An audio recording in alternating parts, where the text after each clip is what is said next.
रामकृष्ण हरी. नमस्कार. वनस्पतीची ओळख युट्यूब चॅनलवर आपलं सर्वांचं हार्दिक स्वागत. मित्रांनो, बंधू भगिनींनो, कसं आहे? आज सुखी असाल, आनंदी असाल, खुश असाल असे आपण देवाजवळ प्रार्थना करून आजच्या व्हिडिओला सुरुवात करू. बघा, वनस्पतीची ओळख, जंगलामधलं दर्शन तुम्हाला मी इथं दाखवतो. मी कुठं उभा आहे इथलं थोडक्यात एक व्हिडिओ चालेल. तर बघा, आपल्या वनस्पतीची ओळख युट्यूब चॅनलच्या माध्यमाद्वारे वनस्पतींची ओळख, औषधी उपाय आणि घरगुती उपाय, घरगुती नुकसे, वनस्पतींची माहिती, अशी माहिती आपण आपल्या चॅनलच्या माध्यमाद्वारे आपल्यापर्यंत शेअर करत असतो. आपण आज एका जंगलामध्ये आलेलो आहे.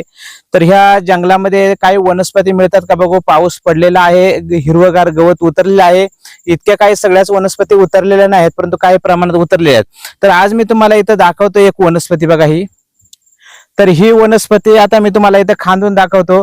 खांदल्यानंतर तुम्हाला दाखवतो. ही वनस्पती म्हणजे कांदा, रान कांदा, पाचूट कांदा. तर आज आपण बघणार आहोत रान कांदा, पाचूट कांदा ह्या वनस्पतीचे औषधी उपाय, औषधी गुणधर्म. तर त्यासाठी व्हिडिओ संपूर्ण बघा. तर चला आपण हे पाचूट कांदा काढूया. तुम्हाला मी इथं काढून दाखवतो हा पाचूट कांदा. तर बघा बघा इथं कुदळी आहे आपल्याकडं. तर ह्या कुदळीने काढून दाखवतो.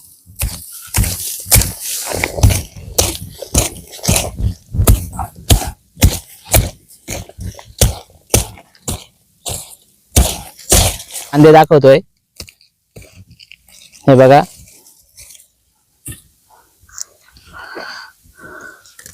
तर हे बघा मित्रांनो, हा आहे पाचूट कांदा. व्यवस्थित बघून घ्या. बघा, या असा कांद्याला हे अशा पाकळ्या असतात याच्या, आणि खाली असा कांदा असतो बघा हा.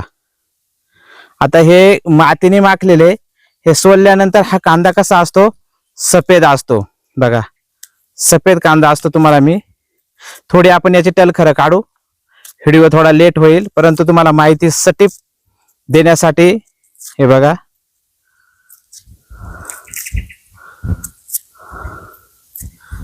तर असा हा सफेद कांदा असतो, जंगली कांदा, रान कांदा. बघा, तर आज आपण याचे औषधी उपाय मी तुम्हाला सांगणार आहे. याचा काय काय उपयोग होतो, याचा खूप चांगला असा उपयोग होतोय, परंतु आपल्याला माहित नाही. ज्यांना माहित असेल त्यांना ठीक आहे. बघा, हा सोलल्यानंतर असा सफेद कांदा होतो. हा मातीने माखलेला कांदा आहे. तर बघा, हा आहे पाचूट कांदा. आता ह्या पाचूट कांद्याचे आयुर्वेदिक औषधी उपाय, आयुर्वेदिक औषधी गुणधर्म मी आपल्याला ह्या व्हिडिओच्या माध्यमाद्वारे सांगत आहे. लक्षपूर्वक ऐका. आपण वनस्पतीची ओळख ह्या युट्यूब चॅनलवर नवीन असाल, चॅनलला सबस्क्राईब, लाईक आणि शेअर करा. तर ही जी आयुर्वेदिक वनस्पती आहे बघा, हिला म्हणतात पाचूट कांदा किंवा जंगली कांदा, रान कांदा. ज्याला ऍसिडिटी असते, गॅस असते, पोटाचे आजार असतात. ऍसिडिटी, गॅस, पोटाचे आजार ज्या लोकांना आहे त्यांनी काय करायचे? हा कांदा कधी काढायचे त्यांनी? आता पावसाळा पडलेला आहे, आता आहे जुलै महिना चालू. तर हा काढायचे सप्टेंबर ऑक्टोबर मध्ये, दिवाळीमध्ये कांदा काढायचे. हा जंगलामध्ये बघून ठेवायचे, किंवा ज्यांना माहित असेल त्यांनी हा कांदा काढून आणायचे. काढल्यानंतर याचे बारीक बारीक आपण जसा कांदा कट करतो भाजीसाठी, त्याचा किस बारीक कट करायचे. तो कांदा वाळवायचा आहे. वाळवून त्याची पावडर करायची आहे. त्याच्यामध्ये गूळ मिक्स करायचा आहे. गूळ मिक्स करून आणि त्याच्या छोट्या छोट्या वटण्यावरल्या गोळ्या बांधायच्या आहेत. आणि ह्या गोळ्या आपण चांगल्या वाळवून आणि काचेच्या बरणीमध्ये भरून ठेवायच्या आहेत.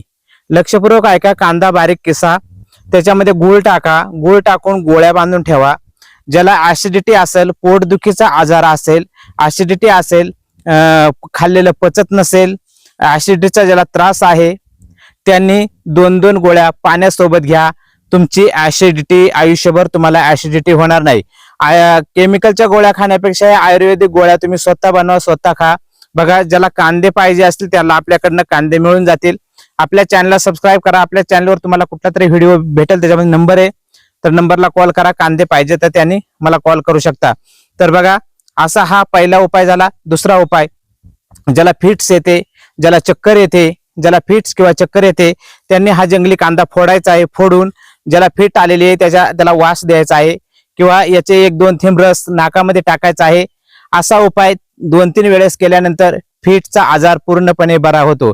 याचा रस नाकामध्ये टाकल्यानं फिट किंवा येणारं फेफरं, फिट, घुरं, फेफरं बंद होत आहे. त्याचप्रमाणे ऍसिडिटीसाठी हे बारीक किसून गुळामध्ये गोळ्या करून 2-2 गोळ्या पाण्यासोबत खाल्ल्यानंतर पूर्णपणे त्याचा ऍसिडिटी राहून जाते. तर चला, ही आज तुम्हाला कांद्याची, जंगली कांदा, रान कांदा याची माहिती दिली. माहिती कशी वाटली कमेंट करून नक्की कळवा.